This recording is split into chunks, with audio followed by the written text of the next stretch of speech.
Alright guys, I had a lot of people ask to do like an overview of the cars so they kind of know the history and where I got them and stuff like that. Since I just started jumping into builds, nobody really knows the backstory on these. So we're going to do an overview on the GT500, the 03 Terminator, and my wife's 05 ACR Neon today, along with both Raptors outside, which is a 2011 Whipple Raptor and a 2012 Roush Raptor. So we'll start with the Shelby right now.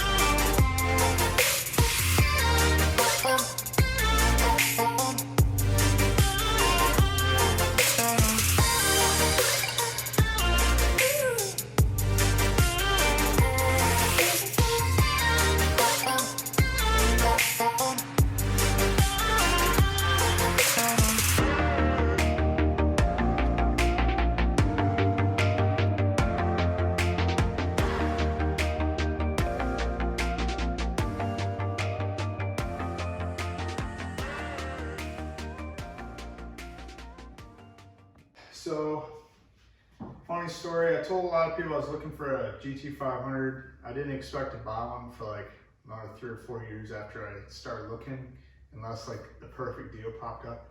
So I wasn't really saving up. I didn't have a lot of money to like do the one I wanted. I wanted a 13 or 14 for sure, black, red stripes, glass roof, Recaros. But then I woke up one Saturday morning to a Facebook Messenger to this guy I don't talk to a lot. We're not like buddies, but we just kind of know each other from the car scene. He sent me this. A dealership just got it in. I don't know if it's, I think it was a trade-in or they bought it off a guy. But it was it's a 2011. It currently had 21,000 miles on it, I believe. And it was bone stock with exhaust, no cats, Bassani mufflers, lowered the way it sits. So I was like, that's not bad. I wanted a stock one so I knew it wasn't too like clapped out. But they only wanted $28,900 for it. So I flew down there, looked at it, didn't even tell my wife, she didn't even know. I Snapchatted her pictures and she's like, what are you doing? And I was like, I might buy this. And she's like, go for it if you want it. So that's pretty much how I got this car. I bought it that day. And since I was saving up for like 55,000-ish, I had enough and I just bought it. So I couldn't be happier with what I did. I never really even knew they made this color. And this was my favorite color for the Terminator, which I didn't have the 03 yet. So I bought this thinking it's like a new Eleanor in a sense from the color. So I was pretty happy with it. And then my buddy hit me up like a week after I bought it and said he had some Recaro seats on his GT, salvage GT. I don't know how he got the seats, but they were in it when he bought it. He sold me the seats because I wanted Recaros. 2011, I'm not sure if it ever came with Recaros. I know 12 and up did.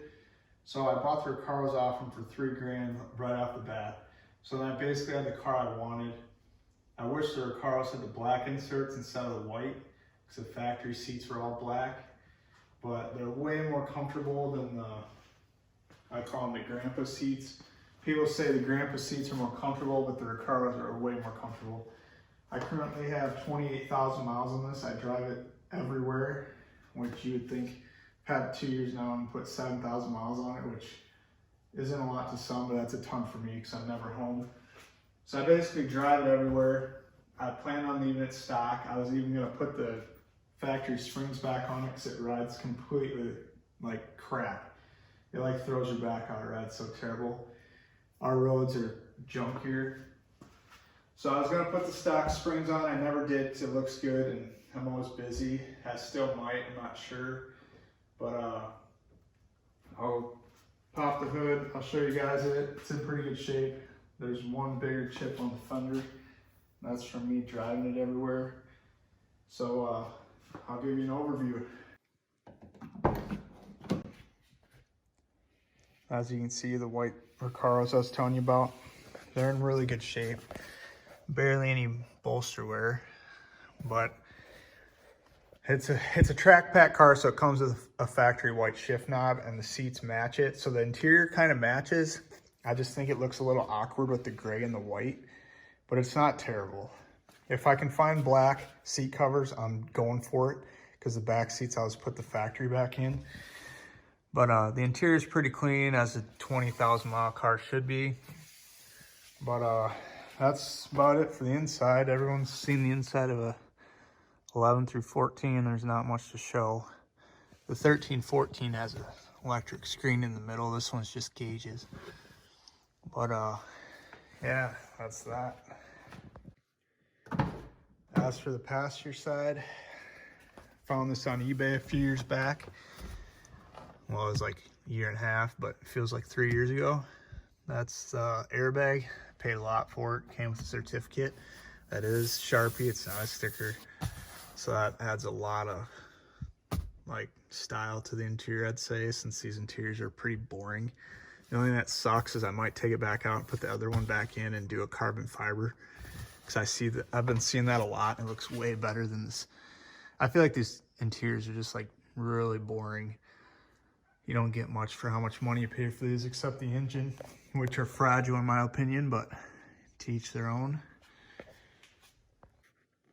Trunks are pretty big in these cars. These cars are really good for road trips, I'm not gonna lie. Then you can fold the seats down and get even more room, but this is the trunk. It is a track pack car, so it does have no spare, and it comes with a compressor.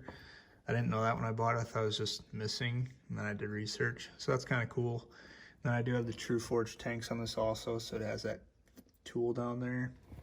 But overall, the car's pretty clean. Like I said, I always wanted a 13-14, so I'm slowly doing the conversion like every single guy with an 11 or 12 does. So it's gonna have quad tips on the bottom. I bought MagnaFlow muffler deletes. It might be too loud, I don't know yet, but at least I'll have something with quad tips. And then once I do the bumper, it'll get rid of this. So I'm living with the gap for now. With the taillights are so much nicer than the big ugly red ones that 11 to 12s come with. And their brake lights are just so bright. If you didn't do the swap yet, it's a must. I know it's kind of expensive, but it's worth it. And then onto the front.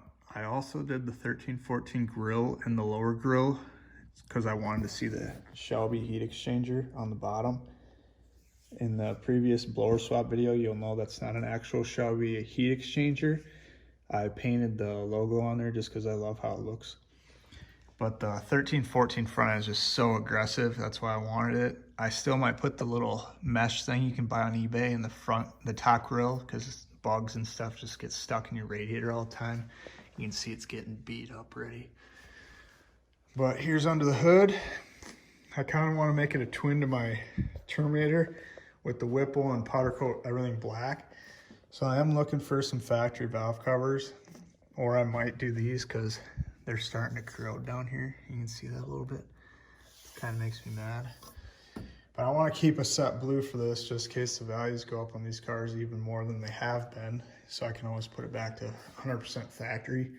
With this car, I'm keeping all the factory parts. Where my last Terminators, I always sold the factory parts to keep building it. This car, I'm going to keep everything that comes off this car. So if I ever want to change it back to stock, I can. But as for now, I'm just having fun with it. It's completely my street car that can go anywhere. 91 octane, not even on the 85. Made 650 horse to wheels, really conservative. And then, yeah, it's just a 2.9 Whipple swap, basically stock everything. Has JLT catch cans, 3.0 pulley, the auxiliary pulley, True Forge tanks, JLT intake, Ford Racing twin 65mm Cobra Jet throttle body. And that's pretty much it. It's basically a stock car with a blower swap, that's it. Oh yeah, and I did injector dynamic injectors since I had them laying around from one of my 03 Cobras. And usually people do the 1050s. I have the 1300s in it, which made it a little worse to tune because 1050s is like a bolt-on kit, download the tune. I have JDM tuning, do the tune in this car. Same with my Raptors. just because if you do a mild build like this, they spend hours and hours and hours on the dyno on a single car and get it 100% perfect. And then they just mail it out to everyone that has the exact same mods, which they worked with me with the 1300s. We still have a little work to do, but it basically runs like it's factory, which that's what I was going for. And that's pretty much it on this car. The Bassani exhaust is gonna go once I do the bumper. I was never a fan of that exhaust, so that'll be for sale. If you're looking, let me know. I'll hook you up pretty good. But yeah, on to the next car.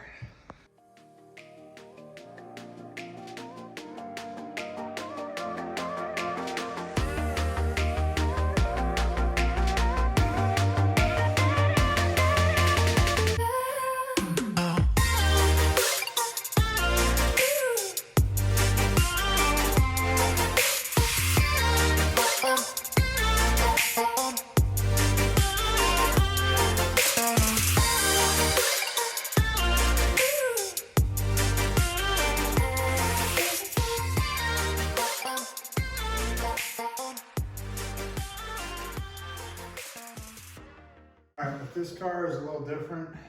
That one I just went to the dealership and bought in and out.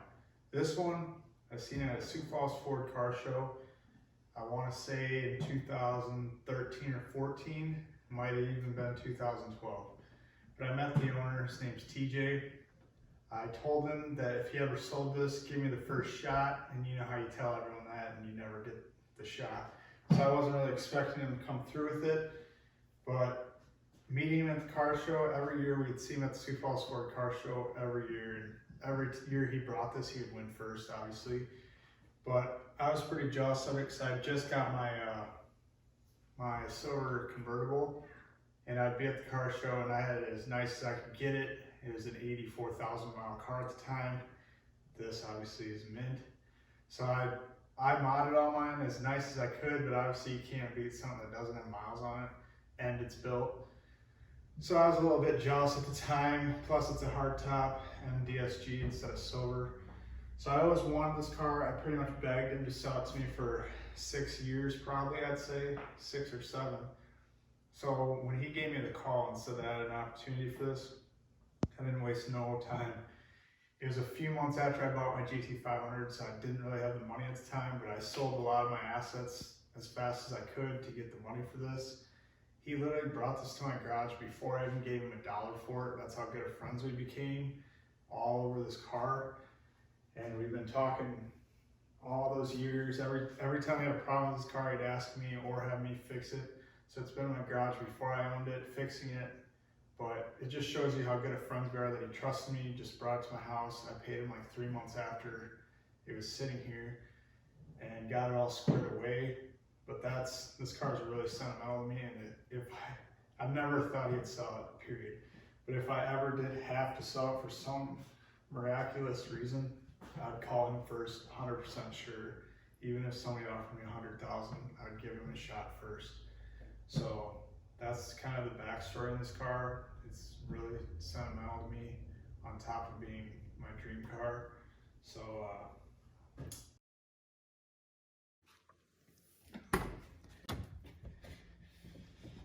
as in the last video, you guys seen the interior. It's basically flawless, but what do you expect for a car with this low of miles?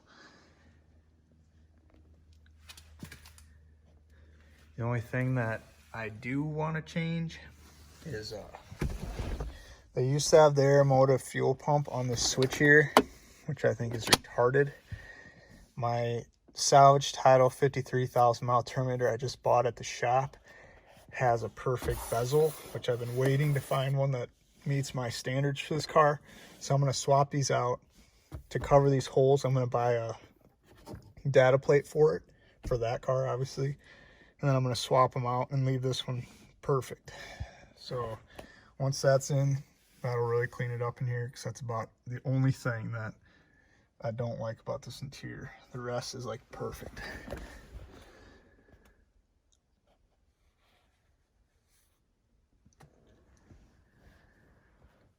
And then they did the SVT overlays, which I love.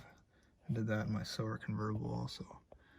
They really match well. I love them.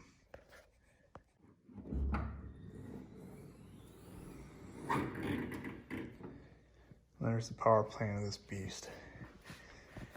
We were gonna start off, it has a 475 mmR stroker, which I know a ton of people hit or miss on those engines.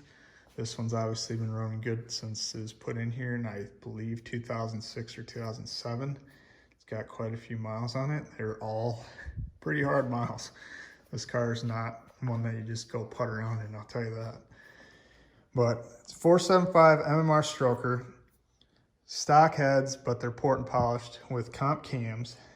And then it's got billet timing chains and tensioners, Division X fuel rails, ID 2000 injectors, 3.4 Whipple on 26-ish pounds of boost with a 3.5-inch pulley. It had a 325 on there, but the last guy that tuned it said that it was getting heat soaked pretty good, so we put that one on there. Single blade throttle body. I'm not sure the size because I didn't put it on. JLT intake, True Forge tanks, Cook's 1 7/8 headers, no cats, 3-inch exhaust all the way back with the matte cat back. It's got auxiliary pulleys, Richmond Racing tensioner, Aeromotive fuel pressure regulator, Aeromotive eliminator fuel pump, dash 8 feed, dash 6 return lines. And then going to suspension, it's got QE1 coilovers all the way around. It's slammed. I might raise it up a little bit, even though it looks really good. It's very tough to drive. You'll see how close the headers are maybe to the ground. They're very tight, bottoms out. I don't like bottoming out with a car like this. And then for wheels, it has XXR 18x9s in the front, 18x10s in the rear. Front tires are 275s, back tires are 335s.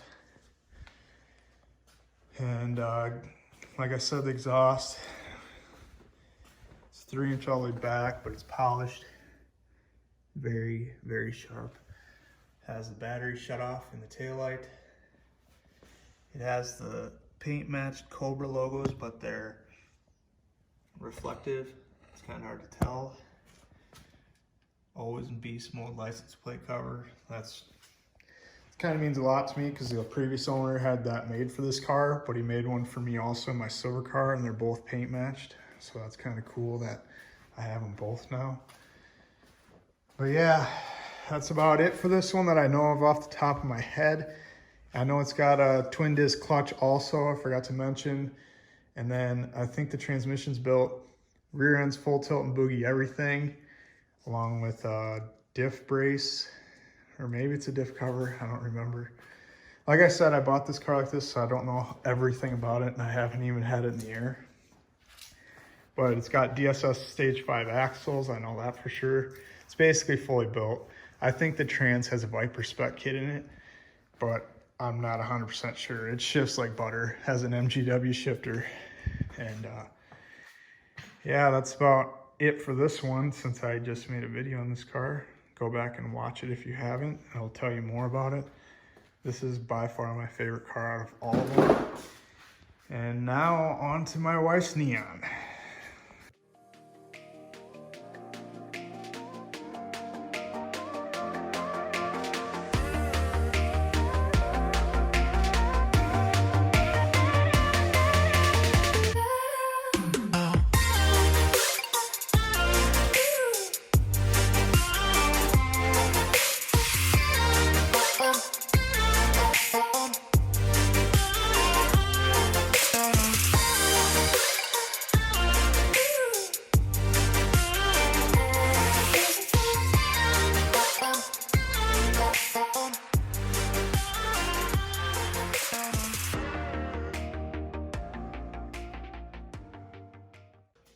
So with this car, it's a little bit different than the other two also.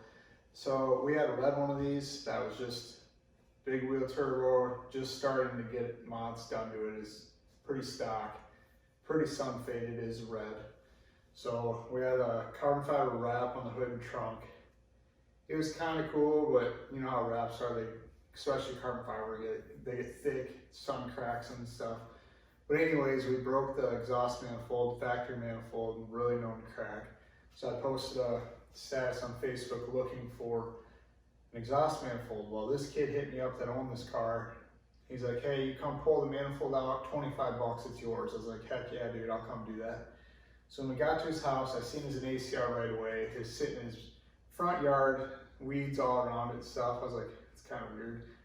So then when I popped the hood, the car was 100% complete. I was like, why are you parting this out with the manifold and stuff if the car is complete and it's an ACR? He's like, well, I bought it from Sioux Falls Ford. They traded in, I bought it, and I went through water, sucked up water in the intake, broke a rod. There's a rod through the oil pan right now, so the motor shot. Well, the kid is paying on it for like 2 or 3 years with it blown up in his driveway. And I was like, well, how about you just sell me the whole car then? And he's like, pay my loan off. He owed like $2 grand on it. So I think we paid like 2,100 bucks for this. I pulled the motor out of the red one, and that's the motor we built for this. And I sold that rolling chassis for like $2 grand. So I only had like 100 bucks moving up to an ACR versus the red one. And the red one had a lot more dog leg rust on it. I think it had the same miles, close to miles anyways. So that's kind of the backstory on this one.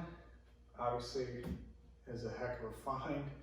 Black ACRs are kind of sought after. So I thought that was pretty cool to share. All right, we're on to the Neon SRT4. Obviously, the hood's popped ready because there's not much to show on a Neon except the power plant on this thing. This car is a love-hate relationship with my wife. It's very hard to drive. It makes close to 700 to the wheel. It's got a precision 6262 on it. Has 2200 cc injectors. Has a 10 feed, 8 return fuel line. And it's on the 85. A lot of boost. We've hit 50 pounds in this several times. It's got an air motive fuel regulator, bigger intercooler, full exhaust still, 3-inch all the way back. It's got a tile wastegate, I'm not sure the size, but then we dumped it out the fender. And my buddy custom made all the cold side, stock intake, stock throttle body. We're just packing it full of boost at this time. It's got a port and polished head with BC stage 2 cams. Custom catch can back there. Factory coil, which we need to upgrade. And factory trans. It's got a spec twin disc in it that is like a light switch. It's on or off, chatters like crazy. It's good for as much horsepower as we can make basically. Since we've put that in, it's ADA transmission ready. So we're on the 2nd transmission this year. And we're looking for a dog box for it right now because this car doesn't really do anything without staying in a boost the whole time, which is hard. But yeah, it's got the factory ACR coilovers on it. It's a true ACR car. We put the harness bar in there because my wife really wanted one. The interior in this thing's really, really nice shape. So when we bought this car, it didn't have the seats in it. My wife obviously had to have the seats. So I bought these. They were in New Jersey. They're like mint condition. Paid 1,200 bucks for them, but like I said, they're very hard to find. The interior in this car is very nice for what it is. Car's got 120,000 miles on the body. It's just starting to rust in the back, barely. So I gotta fix that. Carbon fiber hood, carbon fiber trunk. This trunk doesn't fit that great. That side's nice over there. This side I can't get perfect. Then we got the speed holes in the back. Obviously you have to have them in a Neon because the bumper's so huge they look weird. But that's about it for this. She does have a removable steering wheel on it. That's pretty cool too. Got rid of the airbag. Showed you the fender exit. That's pretty loud when you're full boost. There's the steering wheel. I built this car from the ground up, so it kind of means a lot to me. It's very, very fun to drive. I'll show you a speedo clip right here.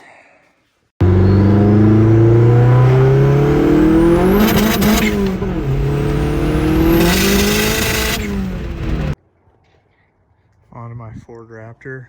I've had this truck since 2014, I believe.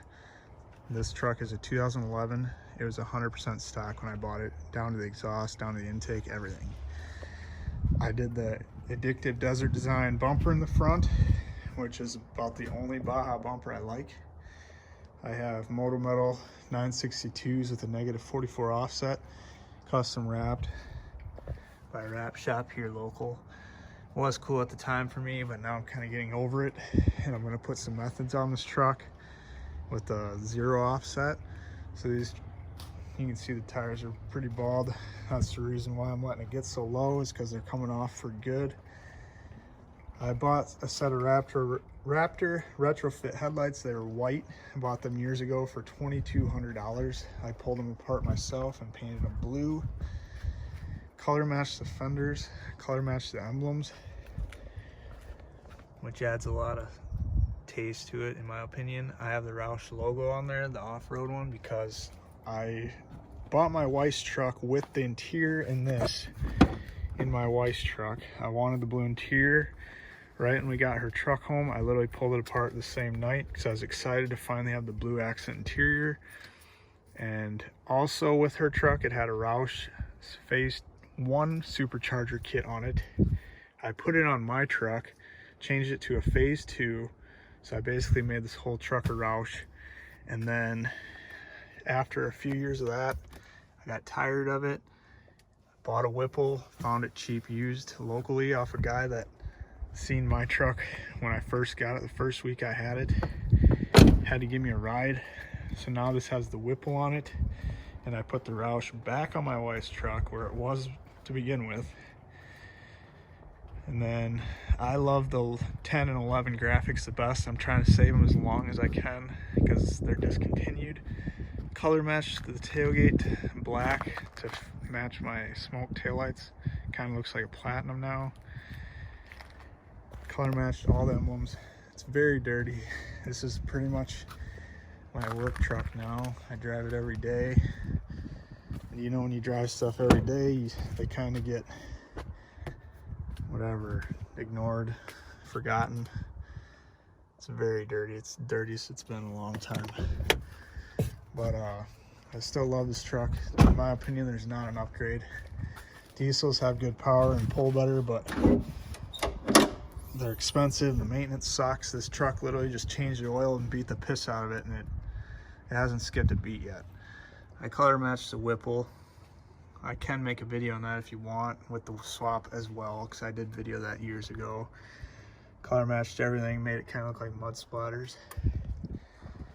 So it's got the Whipple 2.9, the Cobra Jet throttle body, twin 65, and it's got American Racing headers, Corsa catback, and then I'm kind of into car audio, so I have, go to the other side, I have a 15-inch L7 in it with a custom box me and my brother made, and we did the opposite of the blower where we did the splash in blue, and it's Linexed. It's ported out this side. It's pretty loud. The box isn't big enough for it, kind of suffocates it, but like I said, it's loud enough. And you'll see more of the blue accent interior. So the blue accent interior is only in the 13/14s. So if you really know your Raptors and you see this truck, you know that somebody put it in there. But yeah, I got the hood wrapped from Rappy Graphics. I bought that and put it on. Then my buddy did the roof flat black. Used to have an American flag on the top, just like the blower. But we recently redid it and I have to have it redone. But yeah, that's about it. Everything's color matched. Not much to talk about. It is my favorite truck I've ever owned. I've had twin turbo Duramaxes, lifted 5.3s, lifted 7.3 Fords. Nothing beats this truck. I would have a new Raptor if they weren't retarded and put V6s in them. I don't care if they're twin turboed. A blown V8 is way more fun. People talk crap about the 6 speeds in these, but with a JDM tune, they're not near as bad as they are stock, not even close. So on to my wife's truck. Then we have my wife's 2012 Roush Raptor. This one's on mud grapplers that are loud as hell, but that's the only tire she'll let me put on there because she likes the more aggressive look. As you can see, it's pretty dirty under here. They're both daily drivers. I painted the Roush logo in the front. I built these headlights after I spent way too much on those years before I was smart, I guess. So these are OEM with the retrofit kit, so the HIDs work. These 2012s and 2011s had the halogens. And I color matched everything on this one also, so the flares, got rid of the running boards, back and front bumper. We did more of a Punisher look on this. She's a fan of the Punisher. So we got that there, and then the one on the hood. Then you'll see the interior that was in my 2011 is in this one now, which is a lot cleaner than the blue one because this had 20,000 more miles on it when I swapped the interiors. This one currently has 92,000 miles. Mine's at 82,000. But yeah, that is what is in my garage at home right now. I will video my other cars in a different video since the video would be really long if I did them all at once. So next time I'm at the shop, I'll video the cars that are at the shop. And next time I'm at my dad's, I'll video the cars that are at my dad's. Hope you enjoyed this video. If you did, give it a like and a thumbs up. And subscribe to my channel because there's a lot more that'll be going on. I'll do a little pull here. I gotta really baby it first, otherwise it'll just spin. But